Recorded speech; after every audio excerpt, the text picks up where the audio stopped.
نحمده ونصلي على رسوله الكريم أما بعد أعوذ بالله من الشيطان الرجيم بسم الله الرحمن الرحيم يا أيها الذين آمنوا إنما المشركون نجس فلا يقربوا المسجد الحرام بعد عامهم هذا وإن خفتم عيلة فسوف يغنيكم الله من فضله إن شاء إن الله عليم حكيم.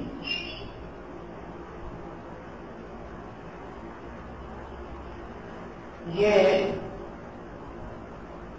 سورہ توبہ کی 28ویں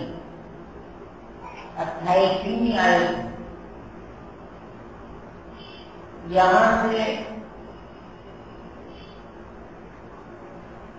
آج آپ کے سامنے قرآن پاک کا درس شروع ہو رہا ہے.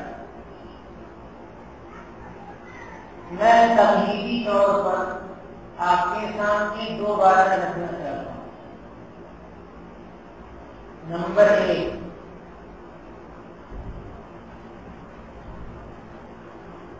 دین کی بات معلوم کرنے کے لیے، دین کی بات کس ذریعے سے حاصل ہو رہی ہے یہ معلوم کرنا ضروری ہے. تو آپ کو قرآن پاک کی تفسیر سورہ توبہ کی آیت اور اس کے آگے کی تفسیر میری زبان سے حاصل ہوئی. تو میں اللہ کی نعمت کے بیان کرنے کے لیے یہ بیان کرنا چاہتا ہوں تاکہ آپ کا اعتماد، آپ کا یقین ٹھیک رہے. اللہ تعالیٰ کا فضل ہے کہ اللہ تعالیٰ نے قرآن پاک کی تفسیر کی خدمت 9 سال سے لے رہی ہے.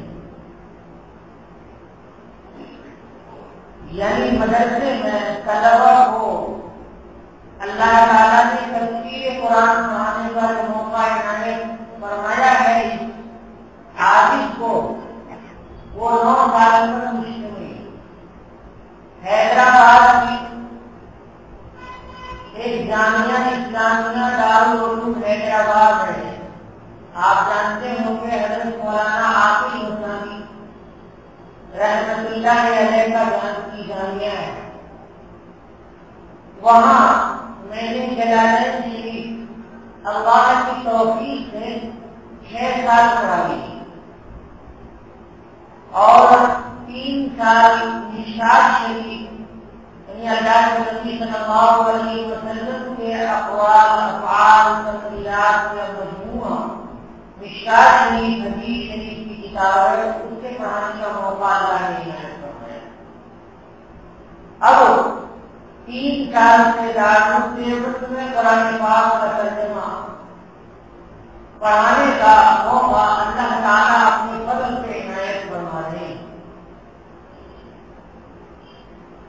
میں انشاءاللہ آپ کے سامنے جو بات پیش کروں گا وہ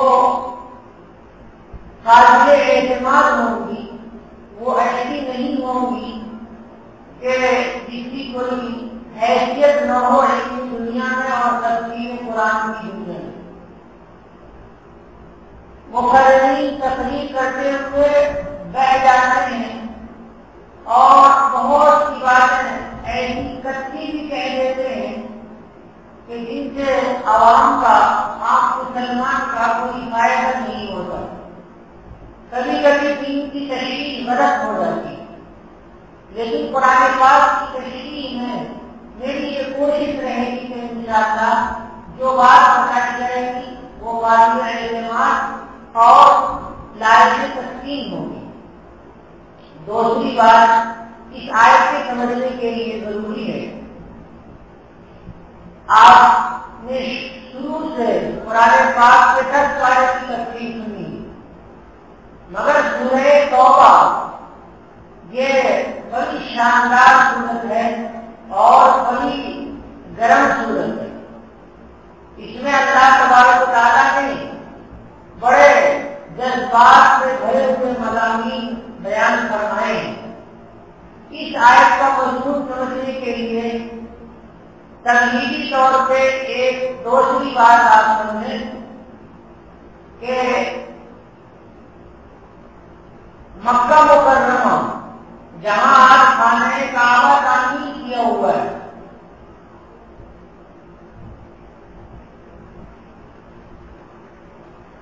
اس کو سب سے پہلے حضرت آدم علیہ السلام نے بنایا، یعنی خانہ کعبہ یہ ہمارے ابا کا گھر ہے، ہمارے ابا حضرت آدم علیہ السلام کا گھر ہے۔ پھر اس کے نشانات طوفان نوح میں مٹ گئے۔ نشانوں کے مٹنے کی وجہ سے کچھ معلوم نہیں تھا کہ حضرت ابا آدم نے اللہ کا گھر کہاں پر بنایا۔ اللہ نے اس گھر کو دوبارہ بنانے کے لیے اپنے نبی حضرت ابراہیم علیہ السلام کا انتخاب فرمایا۔ حضرت ابراہیم علیہ السلام آواز کچھ زیادہ چلی۔ حضرت ابراہیم علیہ السلام عراق میں رہتے تھے، وہاں حضرت کی 2 دورہ تھی، ایک سے حضرت اسماعیل علیہ السلام پیدا ہوئے تھے، ابھی چھوٹے ہیں، گود میں کھیلنے والے ہیں، باپ کی شفقتوں اور ماں کی محبت سے محتاج ہیں۔ اللہ کا حکم ہو گیا کہ اب آپ عراق چھوڑیے اور وادی غیب کی ذرا میں چلے جائیے، یعنی ایک ایسے جنگل میدان میں چلے جائیے جہاں آب و گیان نہیں ہے، آب کے معنی پانی نہیں ہے، اور گیا کے معنی گھاس، وہاں گھاس نہیں ہے، بالکل بنجر زمین ہے، ویسی ہی کھلی ہوئی زمین ہے، وہاں آپ کو جانا ہے۔ حضرت ابراہیم علیہ السلام کو اللہ کا حکم ہوا تھا، ہجرت کا حکم ہوا تھا، اس سے پہلے آپ کو آگ میں ڈالا گیا تھا اور وہ امتحان ہوا تھا، پوری قوم دشمن ہو رہی تھی، صرف اس لیے کہ وہ کہتے تھے کہ اللہ ایک ہے۔ پوری قوم مشرک تھی۔ حضرت ابراہیم علیہ السلام کو اللہ کا حکم ہو گیا کہ اب آپ یہاں سے ہجرت کر کے مکہ مکرمہ چلے جائیے۔ مکہ تو نام بعد میں رکھا گیا ہے۔ حضرت اپنی اہلیہ کے ساتھ روانہ ہوئے، چھوٹے بچے کے ساتھ روانہ ہوئے۔ وہ جگہ بتا دی گئی کہ آپ کو جہاں پر رہنا ہے، رہنے لگے۔ پھر حکم ہوا کہ بیوی ہاجرہ کو اور بیٹے اسماعیل کو نہیں پر چھوڑ دیجیے اور آپ تشریف لے جائیے عراق۔ اب یہ بھی اللہ کا حکم ہے اور بہت بڑا امتحان ہے کہ عورت کمزور تھی کہ جن کے پاس کھانا خرچہ بھی نہیں ہے اور بچہ جو ہر طرح سے مجبور ہوتا ہے کھانے پینے اور پیشاب کمانے، ہر چیز کے لیے وہ محتاج ہوتا ہے، اور والد صاحب کو حکم ہو رہا ہے کہ ان کو چھوڑ کر کے چلے گئے، چلنے لگے۔ حضرت حاجرہ نے پوچھا حضرت کہاں جا رہے ہیں؟ تو تو حضرت ابراہیم علیہ السلام نے کوئی جواب نہیں دیا۔ پھر دوبارہ حضرت حاجرہ نے پوچھا کہ حضرت کہاں جا رہے ہیں؟ حضرت ابراہیم علیہ السلام نے کوئی جواب نہیں دیا۔ پھر حضرت حاجرہ نے پوچھا کیا اللہ کا حکم ہے؟ تو حضرت نے فرمایا ہاں ہاں اللہ کا حکم ہے، اس لیے میں جا رہا ہوں۔ تھوڑی سی کھجور اور تھوڑا سا پانی حضرت حاجرہ کے پاس تھا۔ حضرت ابراہیم علیہ السلام چلے گئے۔ اب حضرت حاجرہ وہ کھجور کھاتی رہی اور پانی پیتی رہی۔ 2-4 دن کے بعد کھجور بھی ختم ہو گئی، پانی بھی ختم ہو گیا۔ اب وہ وادی بیت بھی گرا ہے، وہاں کچھ نہیں ہے، کھانا کیا کھائیں، بچے کو کیا کھلائیں؟ اب چھاتی کا دودھ بھی خشک ہو گیا ہے اور پانی بھی پلانے کے لیے نہیں ہے۔ بہت بے چین ہوئی اور آپ نے آگے کتنا سنا ہے کہ پھر اللہ کے فرشتے حضرت جبریل علیہ السلام تشریف لائے اور حضرت اسماعیل علیہ السلام کے پیر کے پاس اپنے پر سے اپنے بازو سے مارا تو زمین وہاں سے پانی ابلنے پانی دینے لگی اور پانی کا چشمہ پھوٹ گیا وغیرہ وغیرہ۔ یہ قصہ آپ نے سنا ہے۔ اب پانی کا انتظام ہو گیا، حضرت حاجرہ نے بھی پانی پیا اور اپنے معصوم بچے کو بھی پانی پلایا۔ تھوڑے دن کے بعد ایک قافلہ وہاں سے گزرا، وہ اس کا نام تھا جرہم، یہ جرہم پورا قبیلہ تھا۔ یہ قافلہ وہاں سے گزرا تو دیکھا کہ یہاں پر پانی ہے، تو پانی دیکھ کر کے انہوں نے پاؤ ڈالنا چاہا۔ تو پہلے سے حضرت حاجرہ اپنی ملکیت میں اپنے کنٹرول میں پانی کو رکھے ہوئی تھی، تو اس قبیلے میں اجازت چاہیے کہ ہم یہاں پر رہنا چاہتے ہیں اور پانی سے استفادہ کرنا چاہتے ہیں، کیا آپ کی اجازت ہے؟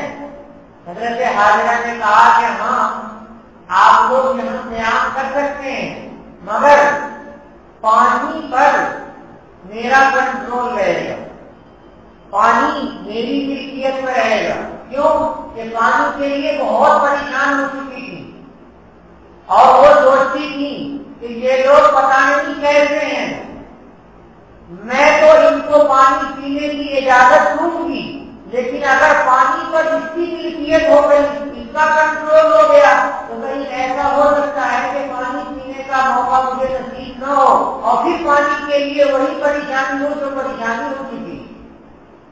دوسری بات یہ تھی کہ وہ پانی بڑا بابرکت پانی تھا جن کو ہم زمزم کہتے ہیں، اور وہ حضرت جبریل علیہ السلام کے پر مارنے کی وجہ سے جاری ہوا تھا، تو وہ پانی متبرکت تھا، تو برکت والی چیز کو حضرت حاجرہ چھوڑنا نہیں چاہ رہی۔ غرض یہ کہ حضرت حاجرہ رہنے لگی اور قبیلہ جرہم وہاں رہنے لگا۔ حضرت اسماعیل علیہ السلام تھوڑے بڑے ہوئے اور شکار وغیرہ کرنے لگے۔ اس طرح سے سلسلہ چلتا رہا۔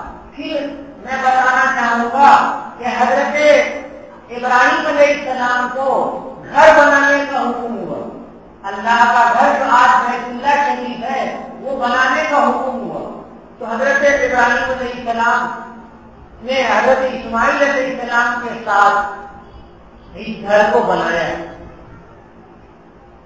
اب گھر کی دیوار اونچی کرنے کے لیے لفٹ کا سامان بنوانے، اوپر پتھر کیسے رکھا جائے، تو اللہ تعالیٰ نے ایک پتھر کو حکم دیا کہ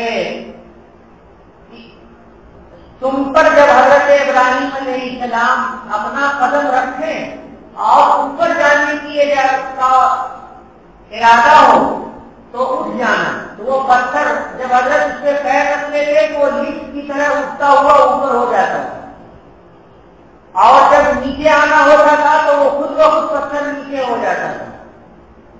آج بھی اس پر وہ پتھر موجود ہے، اس کو مقام ابراہیم کہتے ہیں، اور حاجی حضرات بتاتے ہیں کہ اس کے پیروں کا نشان بھی موجود ہے۔ غرض یہ کہ اللہ کا گھر بن گیا۔ یہ دوسری تعمیر ہے۔ پہلی تعمیر ہمارے ابا حضرت آدم علیہ السلام نے کی تھی، اور دوسری تعمیر حضرت ابراہیم علیہ السلام نے کی۔ ابراہیم علیہ السلام کے بیٹے حضرت اسماعیل علیہ السلام کی شادی قبیلہ جرہم کی ایک خاتون سے ہوئی تھی۔ وہاں رہنے بسنے لگے، اللہ کا گھر ہو گیا، سارے لوگ اللہ تعالیٰ کی عبادت اس میں کرتے تھے۔ اب عراق میں جو پریشانی کی حضرت ابراہیم علیہ السلام کو، وہ پریشانی یہاں پر نہیں تھی۔ بالکل امن، سکون، شانتی کا شہر ہو گیا ہو، سب لوگ رہنے لگے۔ ہوتے ہوتے بہت سے انبیاء کرام علیہ السلام آئے۔ حضرت ابراہیم علیہ السلام کے بعد حضرت اسماعیل علیہ السلام، حضرت اسحاق علیہ السلام پیدا ہوئے۔ حضرت اسحاق علیہ السلام سے حضرت یعقوب علیہ السلام پیدا ہوئے۔ حضرت یعقوب علیہ السلام سے پھر آگے حضرت یوسف علیہ السلام پیدا ہوئے، اور ہوتے ہوتے آگے آگے حضرت موسیٰ علیہ السلام پیدا ہوئے، پھر حضرت عیسیٰ علیہ السلام پیدا ہوئے۔ یہ حضرت ابراہیم کے دو بیٹے ہیں، تو ان میں سے حضرت اسحاق کی نسل سے سارے انبیاء بنی اسرائیل پیدا ہوئے، اور حضرت اسماعیل علیہ السلام سے صرف آخری نبی ہمارے نبی جناب محمد رسول اللہ صلی اللہ علیہ وسلم پیدا ہوئے۔ یہ زمانہ گزرتا گیا، حضرت عیسیٰ علیہ السلام بھی تشریف لائے اور رخصت ہو کر چلے گئے۔ تو حضرت عیسیٰ علیہ السلام کے جانے کے بعد، آسمان پر جانے کے بعد جب 200 سال گزر گیا تو نبی کریم صلی اللہ علیہ وسلم کے آنے سے پہلے، 300 سال آنے سے پہلے، یعنی حضور اکرم صلی اللہ علیہ وسلم کے پیدا ہونے سے 300 سال پہلے خانہ کعبہ میں بت پرستی شروع ہوئی۔ وہ کیسے شروع ہوئی؟ عمرو ابن لحی، ایک آدمی کا نام تھا عمرو ابن لحی۔ وہ جگہ جگہ جاتا تھا، تجارت کرتا تھا، اور قصے کہانی کی کتابیں سنتا تھا، اور لوگوں کی عادتوں کو اور لوگوں کے طور طریقوں کو دیکھتا تھا۔ تو کہیں پر اس نے دیکھا کہ لوگ مورت بنا کر کے اس کی پوجا کر رہے ہیں، تو اس نے سوچا کہ مکہ میں ایسا نہیں ہے، جب ہم مکہ جائیں گے تو وہاں بھی ایسا ہی کریں گے۔ چنانچہ مکہ مکرمہ میں آ کر کے بت بنایا اور لوگوں کو کہا کہ اس کے سامنے جھکا کرو، تم جس خدا کو پوچھتے ہو اس کو تم دیکھتے تو ہو نہیں، اور یہ تمہارا معبود ہے، اس کو تم دیکھتے ہو۔ اب ہوتے ہوتے ایک بت رکھا گیا، دوسرا بت رکھا گیا، تیسرا رکھا گیا۔ 300 سال کے عرصے میں خانہ کعبہ میں 360 بت رکھے گئے، اور ہر قبیلہ اپنا بت رکھے ہوا تھا، اور ہر چیز کا خدا الگ بنائے ہوئے تھے لوگ۔ کچھ لوگوں نے تو روشنی کا خدا الگ بنا لیا تھا، اور تاریخی کا خدا الگ بنا لیا تھا، علم کا خدا الگ بنا لیا تھا۔ اور ہندوستان میں کہنے کی ضرورت نہیں کہ ہندوستان تو مشرکین کے شرک سے بھرا ہوا ملک ہے، یہاں پر تو ہزاروں معبود ہزاروں چیزوں کے بنائے ہوئے ہیں۔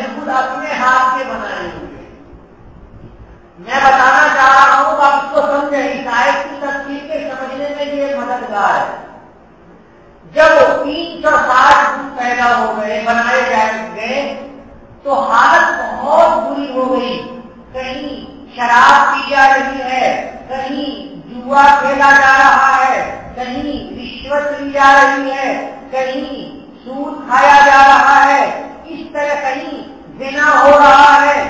کوئی برائی ایسی بات نہیں تھی جو برائی مکہ مکرمہ میں نہیں ہو رہی تھی اور عرب میں نہیں ہو رہی تھی. اللہ تبارک و تعالیٰ نے دیکھا کہ وہ گھر جس کو سب سے پہلے نبی حضرت آدم علیہ السلام نے بنایا، وہ گھر جس کی دوسری تعمیر سب سے پیارے اور سب سے اعلیٰ ذکر والے جن کو قیامت تک یاد کریں گے لوگ، وہ نبی حضرت ابراہیم نے ان کے ہاتھوں سے بنایا اور صرف اللہ کی پوجا اور اللہ کی عبادت کے لیے بنا، اللہ کے سجدے کے لیے بنا. اللہ کے اس گھر کا پہلے طواف صرف اللہ کے واسطے کیا جاتا تھا. لیکن آج عرب میں لوگ طواف کرتے ہیں تو ننگے طواف کرتے ہیں، بغیر کپڑے کے طواف کرتے ہیں. پوچھا جاتا مشرکین سے کہ آپ طواف کرتے ہیں تو پائجامہ کیوں نہیں پہنتے، لنگی کیوں نہیں پہنتے، کپڑے کیوں نہیں باندھتے؟ تو وہ کہتے تھے اوہو، جس کپڑے میں ہم سے گناہ ہوا ہے، ہم نے زنا کیا ہے اور دوسرے گناہ کیے ہیں، اس کپڑے کو پہن کر کے بھلا اللہ کے گھر کا طواف کیسے کریں؟ لہذا کپڑے کو اتار کے رکھتے تھے اور ننگے ہی طواف کرتے تھے. شیطان جب چاہتا ہے تو برائیوں کو اتنا اچھا کہہ کر کے دل میں گرا دیتا ہے کہ بری بات آدمی کو اچھی لگنے لگتی ہے. تو شیطان ننگے طواف کرواتا تھا سارے لوگوں سے. ایسے موقع پہ جناب محمد رسول اللہ صلی اللہ علیہ وسلم کو اللہ تبارک و تعالیٰ نے مکہ مکرمہ میں مبعوث فرمایا اور حضرت عبد المطلب کے لڑکے حضرت عبداللہ کی نسل سے حضرت آمنہ کے بطن سے نبی پاک جناب محمد رسول اللہ صلی اللہ علیہ وسلم تشریف لائے. آپ بھی بڑے ہوئے، اس زمانے میں بھی خانہ کعبہ کی تعمیر ہوئی. حضرت خواجہ ابو طالب نے آپ صلی اللہ علیہ وسلم کا تعمیر کے وقت میں خانہ کعبہ کے تعمیر کے وقت میں پتھر اٹھا کر کے بچے لے جاتے تھے. تو بچے کیا کرتے تھے؟ اپنی لنگی کھول کر کے سر میں باندھ لیتے تھے، پتھر اٹھا کر کے لا کر کے رکھتے تھے. اور چھوٹے بچے تو ویسے بغیر کپڑے کے بھی رہتے ہیں، آج بھی رہتے ہیں، پہلے بھی رہتے تھے. لیکن نبی کریم صلی اللہ علیہ وسلم کو اللہ تعالیٰ نے حیا اور شرم کا مجسمہ بنایا تھا. آپ صلی اللہ علیہ وسلم کے چچا نے آپ کی لنگی کھول کر کے اور سر میں باندھ دیا کہ سر میں باندھ دو، پتھر چبھے گا سر میں، اور کپڑے کی وجہ سے پتھر نہیں چبھے گا. تو حضور فوراً بے ہوش ہو کر گر گئے. پھر ہوش میں آئے، اپنے کپڑے کو تلاشا، پھر جب حضور کو کپڑا پہنا دیا گیا تو پھر ہوش میں رہے.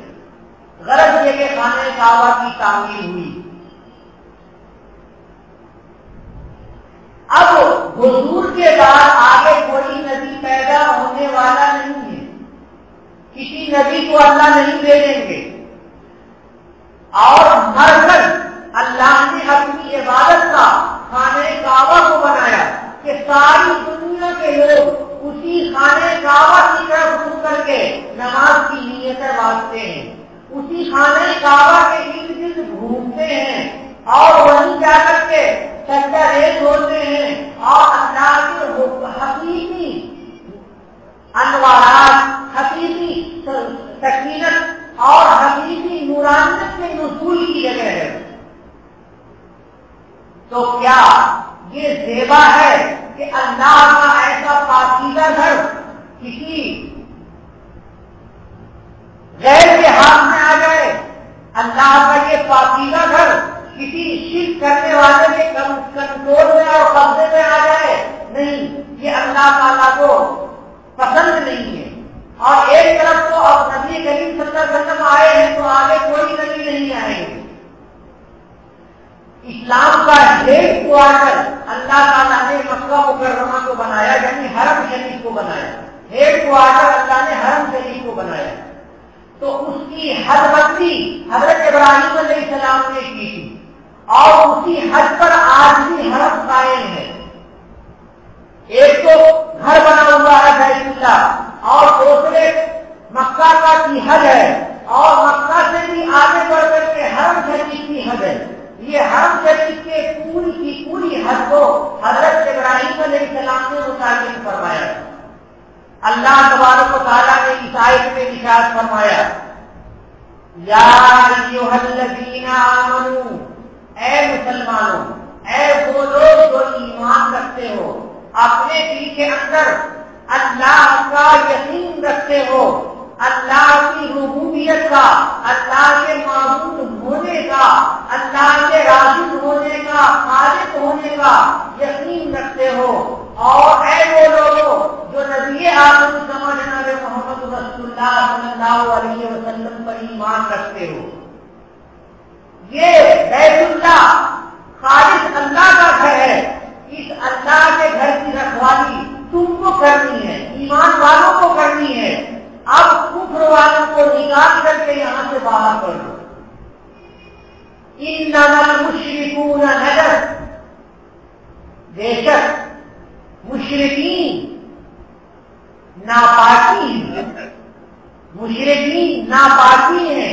کیا مطلب ہے؟ اس بات کو علماء سمجھیں گے۔ نجس کہتے ہیں ناپاکی کو جو نہایت غلیظ ہو، مثلاً پائخانہ، مثلاً پیشاب، اس کو نجس کہیں گے۔ مشرکین ناپاکی ہیں، اس کا مطلب یہ ہے ناپاک ہیں، یہ تو کہیں گے تو بات سمجھ میں آتی، آدمی ناپاک ہے، مشرک ناپاک ہے، لیکن یہاں کہا گیا کہ آدمی ناپاکی ہے، مشرک ناپاکی ہے، یہ کہا جا رہا ہے۔ اس کا مطلب یہ ہے کہ نجس مبالغے کے طور پہ کہا جاتا ہے، کہ جیسے زید عادل کے بجائے زید عدل کہا جاتا ہے، ویسے یہاں پر مشرکوں کو اللہ نے نجس کہہ دیا ہے، یعنی بہت بڑی ناپاکی ہے یہ لوگ۔ کیوں کہ اندر کفر چھپائے ہوئے ہیں، مسلمان کو ایمان چھپائے ہوا ہے اور مشرک اندر کفر چھپائے ہوا ہے، تو جو کفر کو چھپائے ہوا ہوگا وہ تو ناپاکی ہوگا۔ حضرت امام شافعی رحمۃ اللہ علیہ فرماتے ہیں کہ جس طرح سے پائخانہ اور پیشاب کو مسجد میں لانا جائز نہیں ہے، اسی طرح سے مشرک کے لیے مسجد میں داخل ہونا جائز نہیں، اسی طرح مشرک کے لیے مسجد میں داخل ہونا جائز نہیں۔ حضرت امام ابو حنیفہ رحمۃ اللہ علیہ نے فرمایا کہ اللہ نے یہاں ارشاد فرمایا ہے کہ مشرکین ناپاک ہیں، یعنی اندر ہے ان کے ناپاکی، اور یہ ظاہری ناپاکی نہیں ہے پیشاب پاخانے جیسی، یہ مانوی ناپاکی ہے، اور مانوی ناپاکی اندر کی ناپاکی کہلاتی ہے۔ تو شرک اور کفر، انکار خدا، یہ دل کے اندر بیٹھا ہوا ہے، اس لیے وہ مانوی طور پر ناپاک ہے، ظاہری طور پہ ناپاک نہیں ہے کہ بدن کے پیخانہ اور پیشاب لگا ہوا ہے، بلکہ اندر مانوی طور پر وہ ناپاک ہے۔ مشرکین ناپاک ہے، مشرکین کا ارادہ ناپاک ہے، مشرک کبھی نہیں چاہتا کہ اللہ کے گھر میں اللہ کی عبادت ہو، تو مشرک ناپاک ہے، یعنی اس کا ارادہ ناپاک ہے، وہ اندر سے صحیح نہیں ہے۔ اگر اندر سے وہ صحیح ہوتے تو 360 بتانے باطل کو خانے کعبہ میں وہ نہیں رکھتے۔ اگر وہ اندر سے صحیح ہوتے تو نبی آخر الزماں جناب محمد رسول اللہ صلی اللہ علیہ وسلم کو تکلیف نہیں پہنچاتے۔ اگر وہ پاک ہوتے تو حضور کو طائف کے میدان میں لہو لہان نہیں کرتے۔ کہا جاتا ہے کہ طائف سے حضور تشریف لے گئے تو نوجوان بدماش قسم کے لڑکوں کو پیچھا لگا دیا تھا، وہاں کے بڑے بڑے لوگوں نے کچھ نام کی تاریخی کتابوں میں لکھتے ہوئے ہیں جن کو حضور سے نفرت کی، تو اتنی اینٹیں، اتنے پتھر، اتنے شیشے اور ایسی ایسی چیز حضور کو ماری گئی کہ حضور کو کہ جسم سے خون نکلنا شروع ہو گیا، اور خون نکلتے نکلتے جوتے مبارک میں آپ کے خون جم گیا کہ پیر نکالنا مشکل ہو گیا، اتنا خون جم گیا تھا۔ فرشتہ آ گیا تھا کہ یا رسول اللہ، میں اس پہاڑ کا فرشتہ ہوں، مجھے اللہ تبارک و تعالیٰ نے آپ کا فرمان ماننے کا حکم کیا ہے، آپ کہیں تو دو پہاڑ ہیں، ان دونوں پہاڑ کو لا کر کے ایسے دبا دوں اور سارے کے سارے کم وقت اسی میں پس کر کے مر جائیں کہ جس نے حاجی فرحت کو، جس نے رحمت للعالمین کو، جس نے ایسی شفیع شخصیت کو کہ جس سے شفقت والا دنیا میں نہ تو پیدا ہوا اور نہ تو پیدا ہوگا، ایسے رحیم کو جو اللہ ایک ہے کی طرف بلانے والے ہیں، ایسی پاک اور بزرگ شخصیت کو کہ جس کو آسمان نے نہیں دیکھا، اور جس کو ایسی پاک اور بزرگ شخصیت کو زمین نے تو پہلے دینے کی اور نہ آج دینے کی، سورج ایسے اچھے شخصیت میں شروع نہیں ہوا، اور چاند نے اسے اچھی شخصیت کو مسکراتے ہوئے چہرے سے نہیں دیکھا، اور ستاروں نے اپنی جھلملاتی ہوئی خوبصورتی کو ایسے اچھے شخص کی آنکھوں کے علاوہ کسی اور کو نہیں دکھا۔ گویا کہ نبی کریم صلی اللہ علیہ وسلم کی شخصیت ایسی پاکیزہ شخصیت ہے، ایسی نرم شخصیت ہے، پھر بھی یہ طائف کے گنڈے حضرت کریم صلی اللہ علیہ وسلم کو مار رہے ہیں، اور اتنا مار رہے ہیں کہ لہو لہان کر دے رہے ہیں۔ فرمایا اللہ نے فَلَا يَقْرَبُوا الْمَسْجِدَ الْحَرَامَ بَعْدَ عَامِهِمْ هَٰذَا، اے مسلمانوں، اے مومنوں جو نبی پاک پر ایمان رکھتے ہو، یہ مشرکین اس سال کے بعد آئندہ مسجد حرام میں داخل نہ ہونے پائیں۔ اس سال کے بعد، حجۃ الوداع کے سال کے بعد، کہ نبی کریم صلی اللہ علیہ وسلم نے آخری حج کیا ہے، نبی کریم صلی اللہ علیہ وسلم نے جو آخری حج کیا ہے، اور اس حج میں اعلان کیا ہے نبی کریم صلی اللہ علیہ وسلم نے، اس کے بعد یہ لوگ مسجد حرام میں داخل ہوں۔ کیوں کہ اب حضور حجۃ الوداع کر رہے ہیں، وداع کے معنی رخصت کرنا، رخصت کرنے والا حج آخری حج کر رہے ہیں، اب آئندہ حضور کو حج کا موقع نہیں ملے گا۔ تو اگر آئندہ مشرکوں کو خانہ کعبہ آنے کی اجازت دی گئی، حرم شریف میں قدم رکھنے کی اجازت دی گئی، تو ہو سکتا ہے کہ اللہ کا وہ پاک مت جس کو حضرت آدم نے پاک و صاف کیا، جس کو حضرت ابراہیم علیہ السلام نے پاک و صاف کیا، جس کو حضرت اسماعیل علیہ السلام نے بنایا، وہ گھر پھر مشرکوں کے کنٹرول اور مشرکوں کے قبضے میں آ جائے۔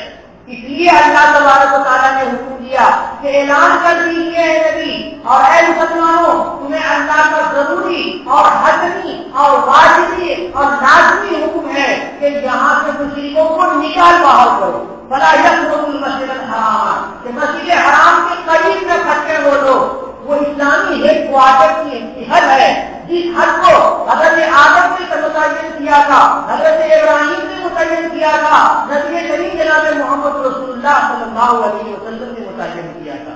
اب اس آیت کا مضمون سمجھیں کہ وہ گھر ہمارا ہے، مشرکین کا ہے، وہ گھر ہمارا ہے۔ جب ہمارا گھر ہے، جو اللہ کا گھر ہے، اللہ اپنے گھر سے غیروں کو نکال رہے ہیں، تو یہ کیا کوئی ظلم کی بات ہے؟ ہرگز کوئی ظلم کی بات نہیں ہے۔ اگر کسی نبی کے بعد میں آنے کا امکان ہوتا تو اتنا سخت حکم نہیں ہوتا کہ وہ بعد والے نبی آئیں گے تو ان سب کو نکال باہر کریں گے، لیکن حضور کے بعد تو کوئی نبی نہیں آنے گے۔ اس لیے اللہ تعالیٰ نے کہا کہ ان لوگوں کو مسجد حرام سے یعنی حرم شریف سے نکال باہر کرو۔ محدثین نے لکھا ہے کہ یہاں پر مسجد حرام سے مراد پورا حرم شریف ہے۔ قرآن میں اور بھی جگہ مسجد حرام کا لفظ استعمال ہوا ہے۔ ایک تو صلح حدیبیہ کے موقع سے اللہ نے معاہدے کے سلسلے میں مسجد حرام کا لفظ استعمال فرمایا ہے، وہ حدیبیہ کا حصہ وہ حرم شریف کا حصہ کہلاتا ہے۔ حدیبیہ کے دو حصے ہیں، آدھا حصہ حرم شریف کے اندر ہے، والا حصہ باہر ہے، تو حدیبیہ کا حصہ وہ مراد ہے وہاں پر، اور مسجد حرام سے مسجد اقصی تک معراج کے سفر میں جو حضور تشریف لے گئے تو وہ خانہ کعبہ میں نہیں تھے، بلکہ ام ہانی حضرت خواجہ ابو طالب کی بیٹی حضرت ام ہانی کے گھر حضرت نبی کریم صلی اللہ علیہ وسلم آرام فرما رہے تھے، تو وہیں سے حضرت جبریل علیہ السلام نبی کریم صلی اللہ علیہ وسلم کو لے گئے، تو وہاں بھی لفظ مسجد حرام استعمال فرمایا ہے اللہ تبارک و تعالیٰ نے۔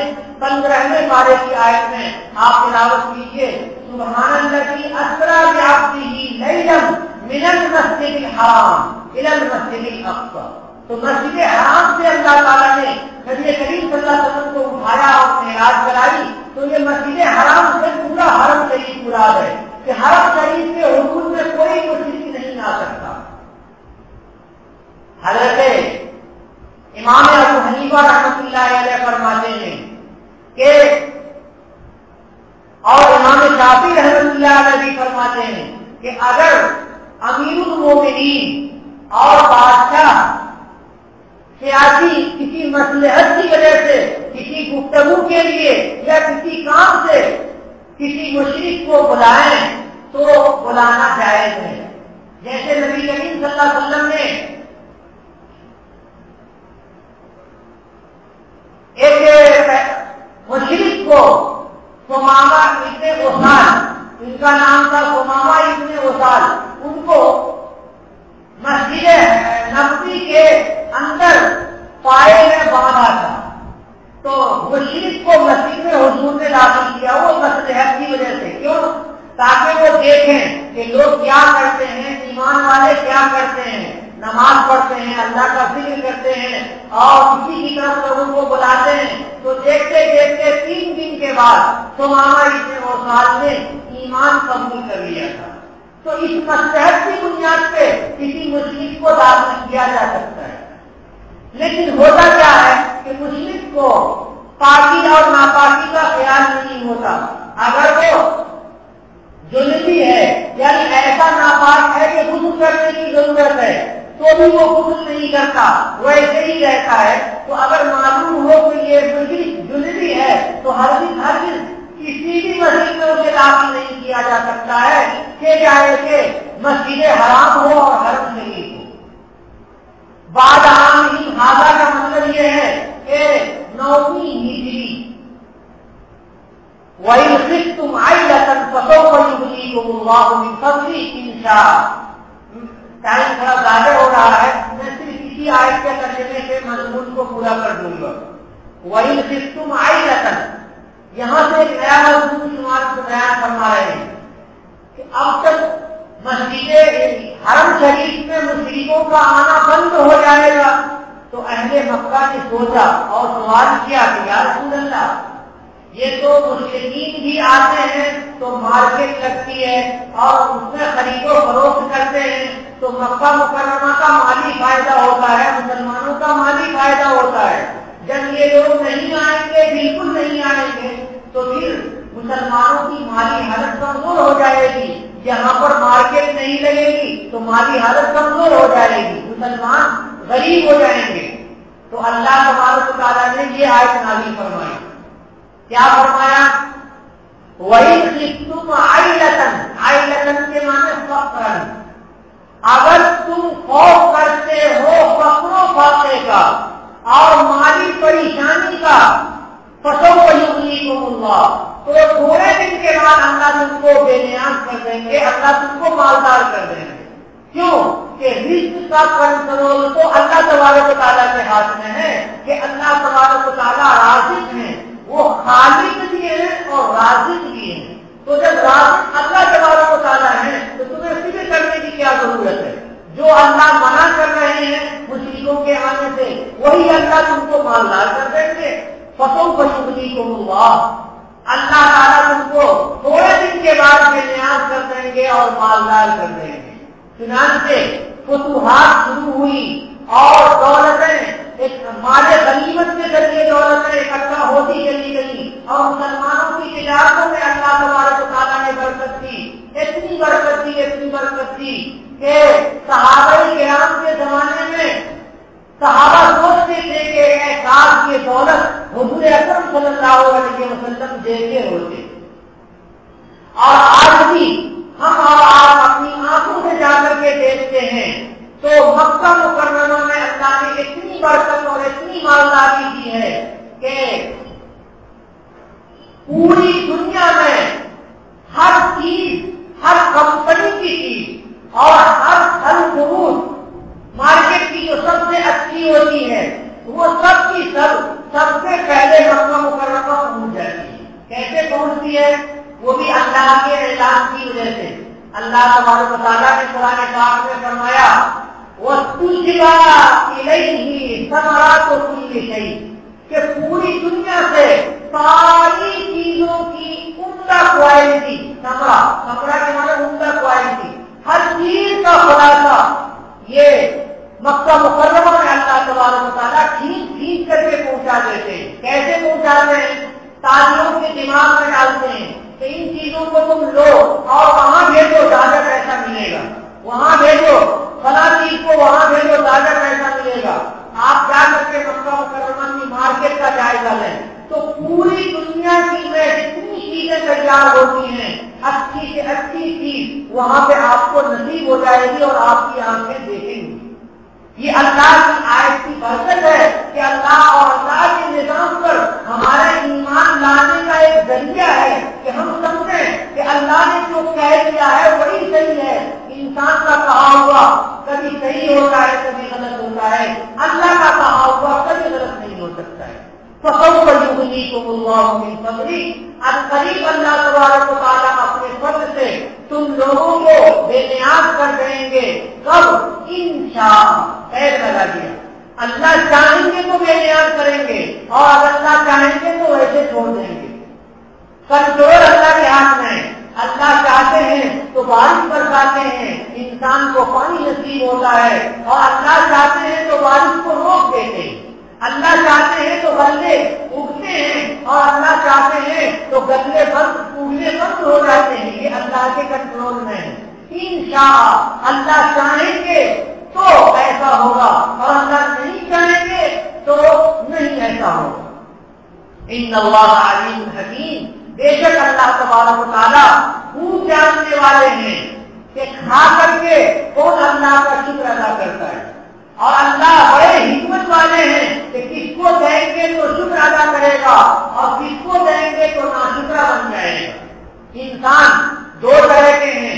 بہت سے لوگ ایسے ہیں کہ جن کو پیسہ ملتا ہے تو وہ اچھی چیز میں، حلال کام میں، نیک کام میں، خیر خیرات میں صرف کرتے ہیں، اور بہت سے لوگ ایسے ہیں کہ پیسہ ملتا ہے تو ناچ میں خرچ کرتے ہیں، گانے میں خرچ کرتے ہیں، شراب میں خرچ کرتے ہیں، جوئے میں لگاتے ہیں، اور ہرس پیدا ہوتی ہے تو سود لینا شروع کر دیتے ہیں، اور مزید ہرس پیدا ہوتی ہے، رشوت لینے شروع کر دیتے ہیں۔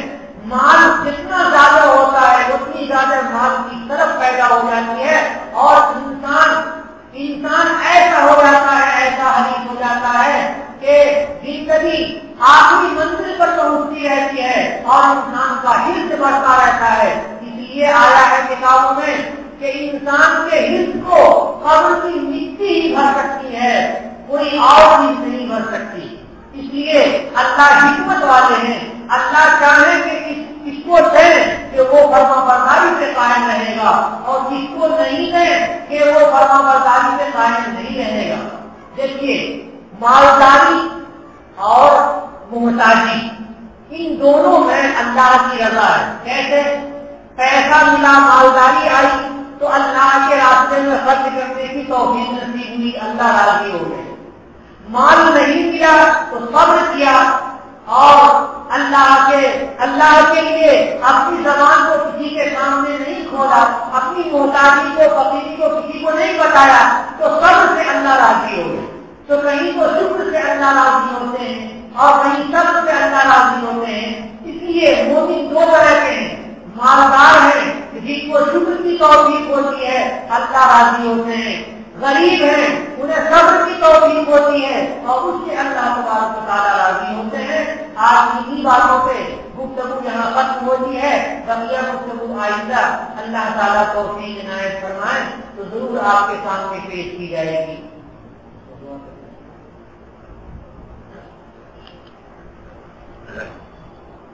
اللهم صل على محمد وعلى آل محمد كما صليت على إبراهيم وعلى آل إبراهيم إنك حميد مجيد اللهم بارك على محمد وعلى آل محمد كما باركت على إبراهيم وعلى آل إبراهيم إنك حميد مجيد اللهم اغفر لنا من خشيتك ما تحول به بيننا وبين معاصيك ومن طاعتك ما تبلغنا به جنتك ومن اليقين ما تهون به علينا مصيبات الدنيا اللهم متعنا بأسماعنا وأبصارنا وقوتنا ما أحييتنا واجعله الوارث منا واجعل ثارنا على من ظلمنا وانصرنا على من عادانا ولا تجعل مصيبتنا في ديننا ولا تجعل الدنيا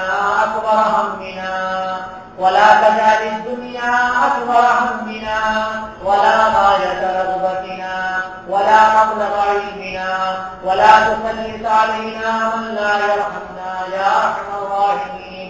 اے اللہ ہمارے گناہوں کو معاف فرما، خطاؤں کو درگزر فرما، اے اللہ ہمارے ایمان کی توفیق عنایت فرما، اعمال صالحہ کی توفیق عنایت فرما، اے اللہ روزوں کی توفیق عنایت فرما، تہجد کی توفیق عنایت فرما، تراویح کی توفیق عنایت فرما، تلاوت کی توفیق عنایت فرما۔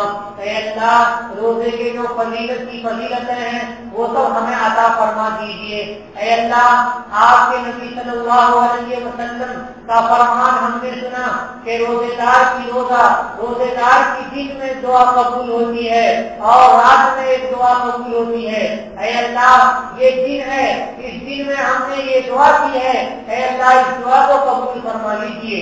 اے اللہ میں نے سنا کہ اس علاقے میں پانی بہت گہرائی اور بہت نیچے ہے، اے اللہ دنیا کی کوئی طاقت نہیں ہے جو پانی اوپر لا سکے، اے اللہ آپ کی طاقت کے علاوہ انسان کی کوئی طاقت نہیں ہے جو اچھا پانی اور میٹھا پانی پیدا کر دے۔